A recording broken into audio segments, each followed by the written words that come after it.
Terima kasih kepada Bapak Gembala dan Ibu. Saya diberikan kesempatan pagi hari ini untuk melayani firman Tuhan. Saya bersyukur untuk sekian kalinya saya diberikan kepercayaan untuk melayani Tuhan dalam bidang firman Tuhan. Terima kasih Bapak Ibu Saudara, pagi hari ini saya mengambil tema di tangan yang tepat, ya, di tangan yang tepat. Ada, kalau kita melihat akhir-akhir ini dan perkembangan teknologi benar-benar semakin canggih ya Bapak Saudara, ya, canggih banget. Bahkan kalau kita nggak mengikutinya kita bisa gagap teknologi, ya. Dan semakin pesat, cepat sekali perkembangannya. Dan negara-negara berkembang tentunya sangat kita bisa lihat perkembangan teknologi tersebut, dan di Indonesia pun kita bisa lihat, ya, kita bisa menikmati. Nah Bapak Saudara, sebelum saya menyampaikan firman Tuhan, saya akan memperlihatkan ke Bapak Ibu Saudara salah satu teknologi yang canggih, ya. Ini video ini berdurasi video A, ya. Ini paling sekitar berapa menit? Bawah laut Norwegia. Kamu harus lihat nih guys, terowongan bawah laut yang satu ini. Sebagai salah satu negara yang tergolong maju, Norwegia membangun infrastruktur tol bawah laut yang selain panjang juga keren dan canggih banget. Dilansir dari businessinsider.com, pembangunan tol bawah laut ini diperkirakan menelan biaya hingga 25 miliar USD atau sekitar lebih dari 350 triliun rupiah. Terowongan yang dibangun dari Kristiansand Selatan hingga Trondheim ini diperkirakan mampu memangkas waktu perjalanan dari 21 jam menjadi hanya 11 jam. Yang menarik guys, terowongan bawah laut ini dibangun 100 kaki di bawah permukaan air laut sehingga kapal masih bisa lewat di atasnya. Rute terowongan ini diperkirakan akan dibuat sepanjang sekitar 1.100 km. Proyek ini sendiri masih dalam proses pembangunan dan diperkirakan akan selesai pada tahun 2035. Pastinya nggak ada yang meragukan aspek keamanan dari terowongan bawah laut ini deh, karena Norwegia sendiri telah memiliki 1.150 terowongan dengan 35 diantaranya berada di bawah air. Keren banget ya guys. Ya, ini salah satu, ya. Ada di Cina juga ada, dan beberapa negara berkembang lainnya. Mereka membuat tol di bawah laut. Wah, hebat ya Saudara, ya. Ini salah satunya. Nah, teknologi itu tidak akan menjadi seperti itu kalau tidak ada di tangan yang tepat, ya. Kalau misalkan kita punya teknologi secanggih apapun, kalau kita nggak bisa menggunakannya, sama aja bohong, ya. Nah, di Alkitab juga mencatat sesuatu yang spektakuler, tapi hal ini bukan terjadi akibat daripada teknologi yang canggih, tapi justru terjadi dari hal-hal yang biasa-biasa saja. Dan benda-benda itu kalau kita lihat bisa menghasilkan hal-hal yang luar biasa, yang spektakuler, ya. Di Alkitab kita lihat, coba slide berikutnya. Ini kisah perjalanan bangsa Israel dari Mesir kepada tanah Kanaan. Bapak Ibu Saudara, di sana nanti kita akan melihat ada satu benda yang biasa banget, kita bisa familiar banget bagi kita, tapi itu luar biasa ketika ada di tangan Musa. Nah, waktu bangsa Israel keluar dari tanah Mesir, Tuhan dia tidak dituntut melewati padang daerah Filistin. Kenapa? Karena Tuhan berfirman, kalau seandainya saya kasih dia lewat jalan orang Filistin, dia bisa-bisa orang Israel akan menyesal kalau dia berperang dengan orang Filistin. Akhirnya bangsa Israel dituntut melalui padang gurun, kan? Nah, dia kemudian nyampailah ke tempat yang bernama Etam. Nah, di Etam ini kemudian Tuhan juga berfirman, balik, katanya, balik arah, jangan berkemah di Etam. Akhirnya balik arah ke yang daerah yang bernama Pihahirot, ya. Daerahnya lucu, ya, Pihahirot. Nah, dari Pihahirot ini adalah satu daerah di antara Migdol dan tepi laut, ya, tepi laut Tebrau. Nah, di situ akhirnya bangsa Israel berkemah. Kalau kita lihat, ya, slide berikutnya. Nah, lalu di ayat 14, Keluaran 14 ayat 15 dan 16 itu jelas sekali bahwa ketika Fir'aun itu kemudian dikeraskan hatinya oleh Tuhan, mengetahui bahwa bangsa Israel ini keluar dari tanah Mesir, kemudian dikeraskan hatinya Fir'aun oleh Tuhan. Akhirnya dia mengejar dengan 600 tentara berkuda, ya, pasukannya diajak semua. Dan ketika bangsa Israel dalam perkemahannya melihat orang Mesir itu mengejar, ketakutan Bapak Saudara ya. Alkitab mengatakan demikian, dan kemudian Tuhan berfirman kepada Musa, angkatlah di sini ayat yang ke-16 ya, dan engkau angkatlah tongkatmu dan ulurkanlah tanganmu ke atas laut dan belahlah airnya, sehingga orang Israel akan berjalan dari tengah-tengah laut di tempat kering. Ya, jadi waktu dalam kondisi ketakutan ini Tuhan mengatakan angkatlah tongkatmu. Nah, tongkat ini kemudian ketika ada di tangan Musa, lautan yang begitu luas itu biasa dipakai jalan Saudara, ya jalan tol. Kalau orang Norwegia buat jalan tol beberapa tahun ya tadi itu, ini proyeknya belum selesai. Musa dalam sekejap mata laut itu bisa terbelah dan bisa dibikin jalan bangsa Israel. Bukankah sesuatu yang kecil, yang sederhana ya, tongkat yang sepele, tapi ketika dia ada di tangan Musa menyelamatkan bangsa yang besar, bangsa Israel ya. Dan berikutnya ada juga benda-benda lain. Yang berikutnya adalah tulang rahang keledai. Nah, ini agak lucu Bapak Saudara ceritanya, saya baca-baca lucu ini tuh. Tulang rahang keledai itu ya, ini ada di dalam Hakim-Hakim 15 ayat 15. Ini kisahnya Simson. Jadi ceritanya saya akan kronologikan ya Bapak Saudara, biar nanti tahu kronologi ceritanya dan memahami bahwa ini hal yang sepele tapi berdampak spektakuler. Nah, Simson ini dia menikahi orang Timna, dan kemudian waktu pesta pernikahan dia kan ngomong di pasal 14 itu sama rekannya yang 30 orang itu bahwa bisa nggak kamu menjawab teka-tekiku. Nah, akhirnya ditunggu sampai 7 hari. Kalau bisa jawab kasih tunjuk gitu Simson.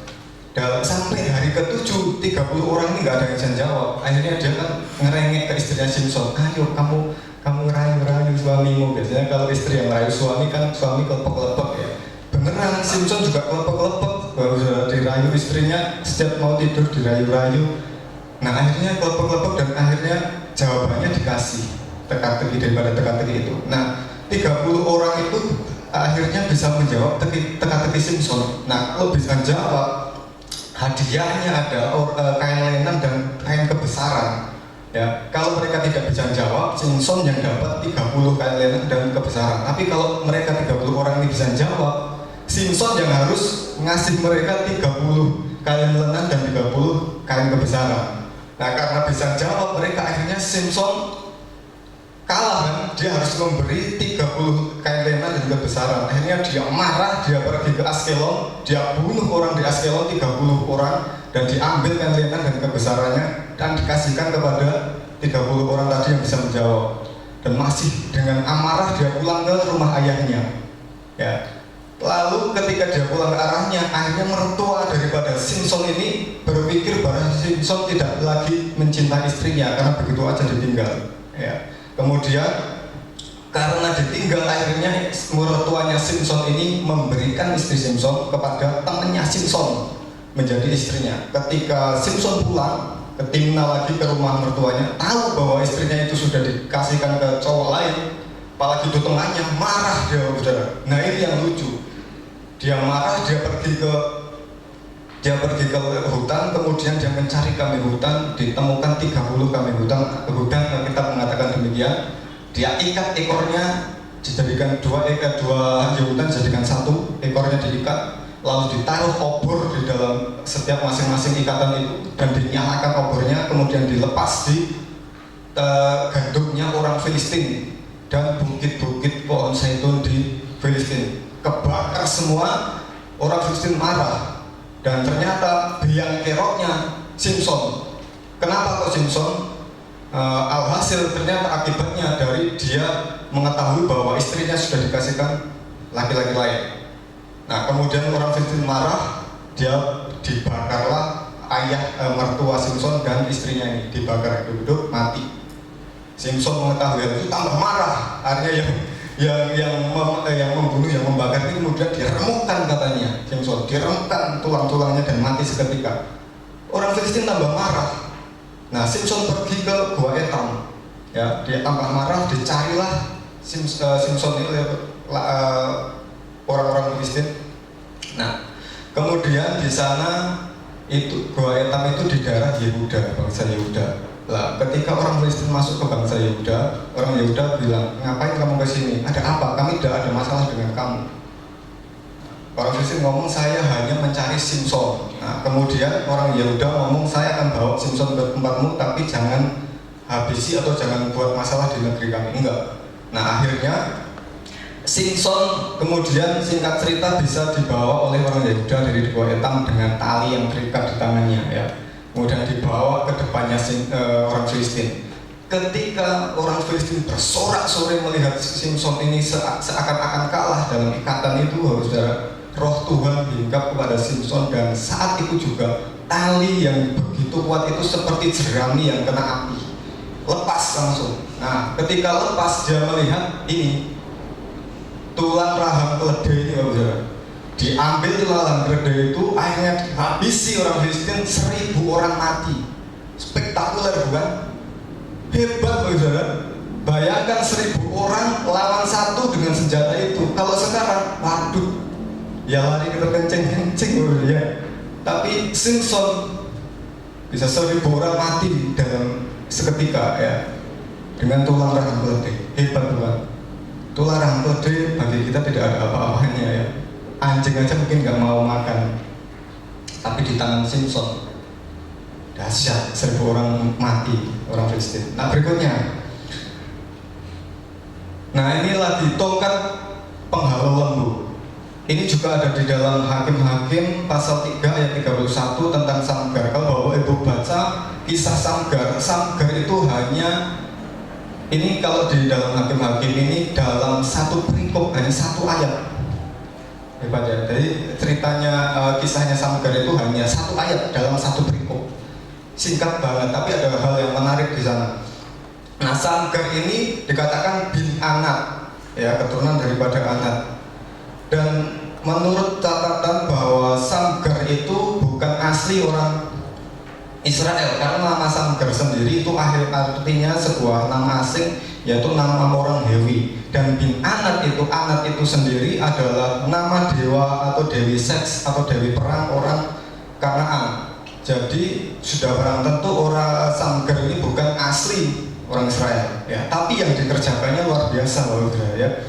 Nah, tongkat penghalau lembu ini memiliki ukuran sekitar 2,5 meter gitu, dan di ujungnya itu di sisi yang lain terdapat satu mata besi yang runcing, dan di ujung yang lain ada mata pisau yang tumpul. Itu hanya untuk menyakiti lembu, dalam tanda kutip positif, untuk lembu itu bisa tetap bisa dikendalikan. Nah, kita kalau bahasa ini, Samgar dengan alat yang sederhana ini bisa membunuh 600 orang Filistin juga, ya. Jadi ini luar biasa juga, ya, alat yang tongkat yang sederhana bisa membunuh 600 orang Filistin, ya. Ini salah satu kisah lagi. Kemudian ada juga kisah berikutnya yang terambil di dalam 1 Samuel 17 ayat 7. Ini sudah familiar, saudara, tentang Daud dan Goliat, ya. Kisah Daud ini sudah sangat sering kita dengar, ya. Dia mengalahkan Goliat bukan dengan perlengkapan senjata Israel waktu itu, tapi dia memakai umban dan batu. Nah, umban ini tersendiri dibuat dari anyaman wool, dan kemudian ada ada tempat untuk kotaan untuk memasang batunya. Nah, umban ini saya pikir seperti ketapel, tapi ternyata tidak, ya, beda dengan ketapel. Kalau ketapel kan tarik gini, ya. Di waktu kecil, ya, kalau cari burung gitu, ya, pakai ketapel, ya, bukan kena burungnya, kena daunnya, udah daunnya jatuh tapi burungnya terbang.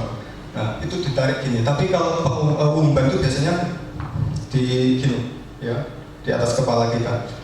Nah, dari hal yang sepele ini juga, alat yang sederhana ini, kita bisa lihat Alkitab mencatat bahwa kemudian Goliat yang begitu gede, ya, yang dengan perlengkapan senjata perangnya dia bisa tumbang, Pak Saudara, ya, dengan batu dan umban ini. Dan di Alkitab juga mencatat beberapa orang yang memakai umban. Contohnya orang Benyamin atau suku Benyamin itu ada 700 orang kidal yang mereka pinter memakai umban. Ya, jadi Alkitab ngomong bahwa seketika suku Benyamin ini yang 700 ini mengumban, mesti tidak ada yang meleset karena saking hebatnya. Dalam Hakim-Hakim 20 ayat 16, kalau Bapak Ibu mau lihat Hakim-Hakim 20 ayat 16. Kemudian para prasatargum juga mencatat bahwa tentara Daud yang berasal dari Kreti dan Pelti adalah pengumban yang baik juga. Lalu pengumban ini menjadi salah satu bagian dari tentara pada masa pemerintahan Raja Usia di bangsa Yehuda.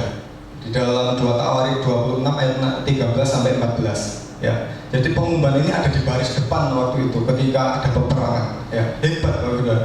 Dengan pengumban biasa, ya alatnya biasa. Tapi ketika itu ada di tangan Daud, dampaknya luar biasa ternyata ya. Nah, bukankah 4 kisah tadi itu merupakan hal yang bagi saya, nggak ngerti bagi ibu-ibu, tapi bagi saya itu semua di luar rasio kita, di luar rasio saya. Kalau rasio saya mengatakan bahwa kalau alat-alat yang seperti itu tidak mungkin akan bisa mengadakan hal atau mengakibatkan sesuatu yang besar terjadi, tapi ternyata bisa. Ya. Nah, bagaimana mungkin benda-benda itu bisa mewujudkan hal-hal yang spektakuler dan luar biasa sedemikian rupa? Karena ada di tangan yang tepat, bukan? Ya kan? Karena ada di tangan yang tepat. Nah, hal-hal yang besar itu terjadi bukan disebabkan oleh sesuatu yang besar, ya. Biasanya justru malah hal-hal yang kecil itu bisa mengakibatkan hal-hal yang besar. Coba saya akan perlihatkan video lagi, Saudara.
Perhatikan ya saudara, ini mic sama-sama mic, tapi coba lihat kalau yang ini yang memegang. Wrestling. Good luck. Thank you.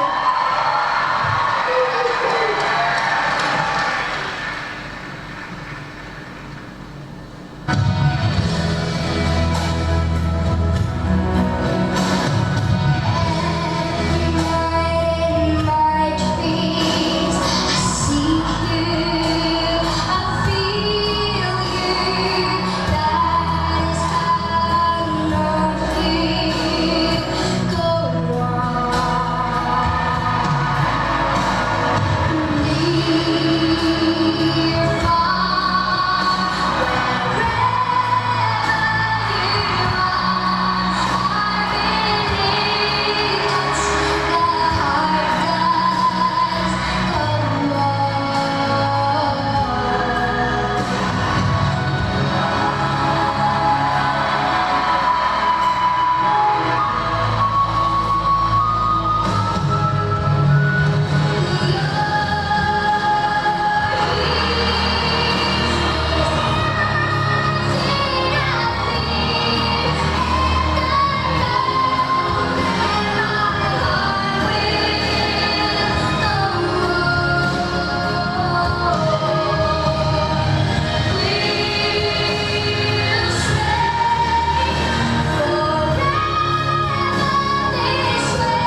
mic, sama-sama mic, tapi ketika dia dipegang oleh cowok tadi, kita bisa ketawa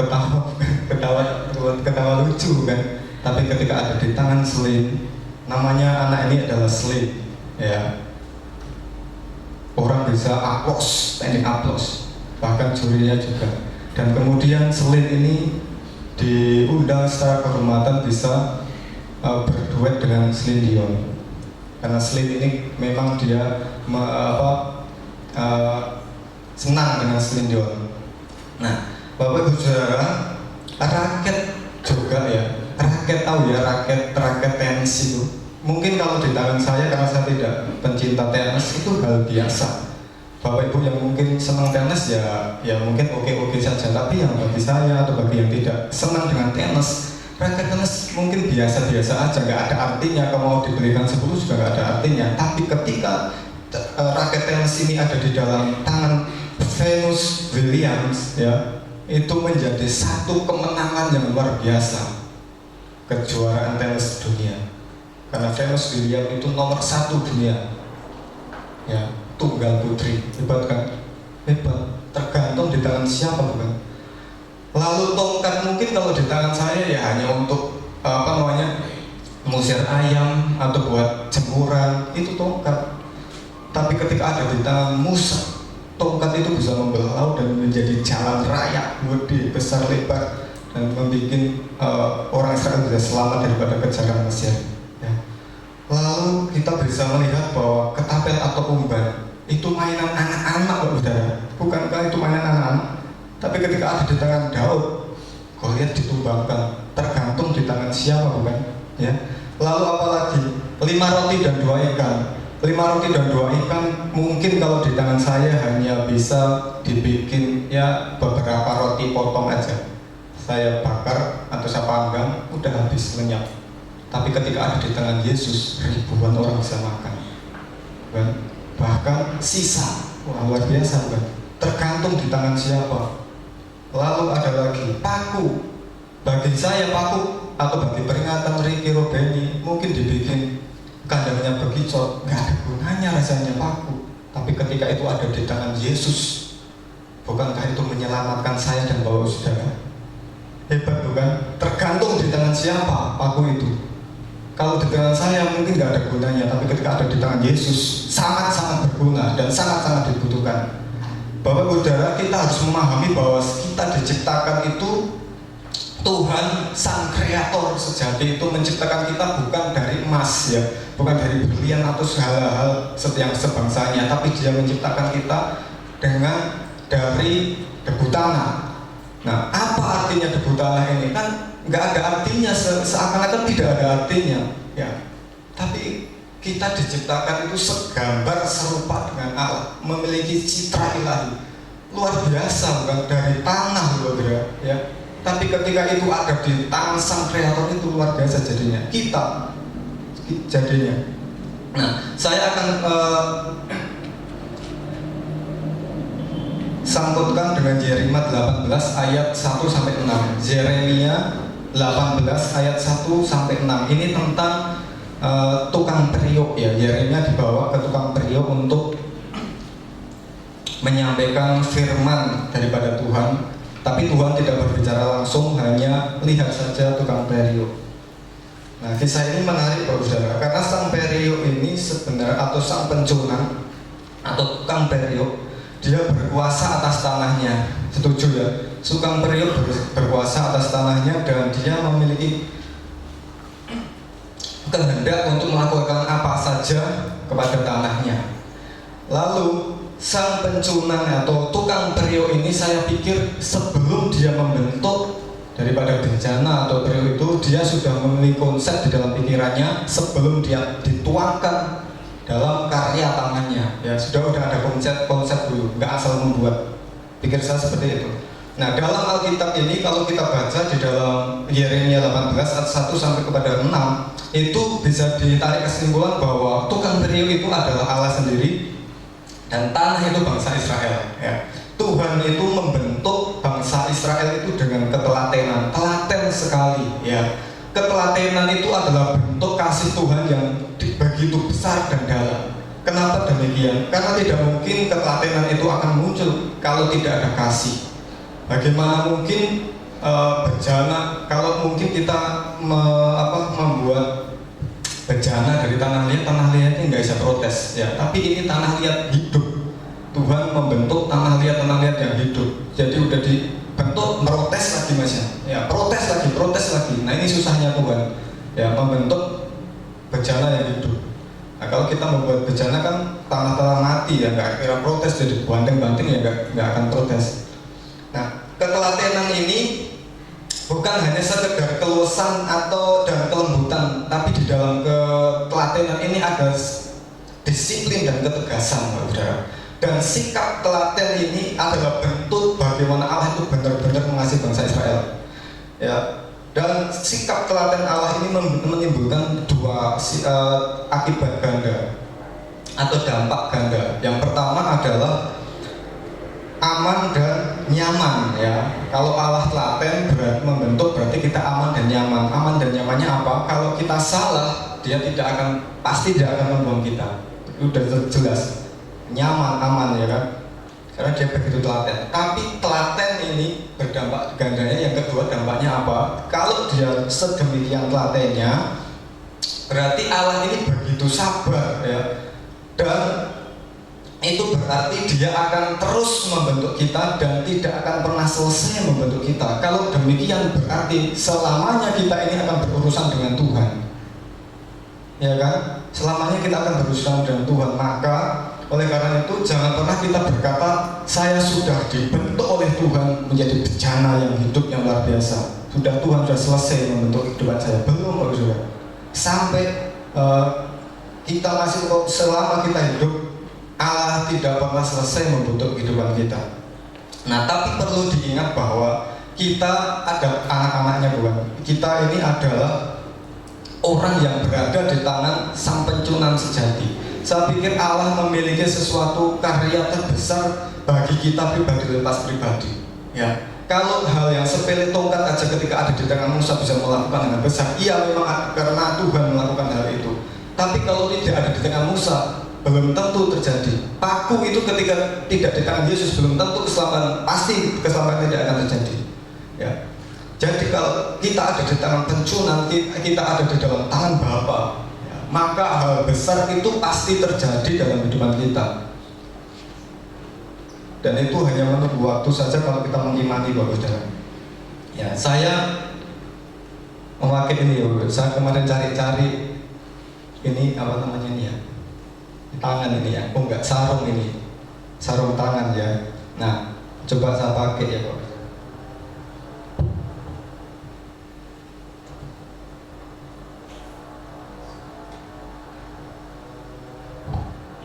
Nah, bisa memegang mic sarung tangannya. Oh, bisa garuk-garuk kepala saya juga ke sarung tangannya. Bisa angkat apa nih? Aqua juga ngasih saya minum.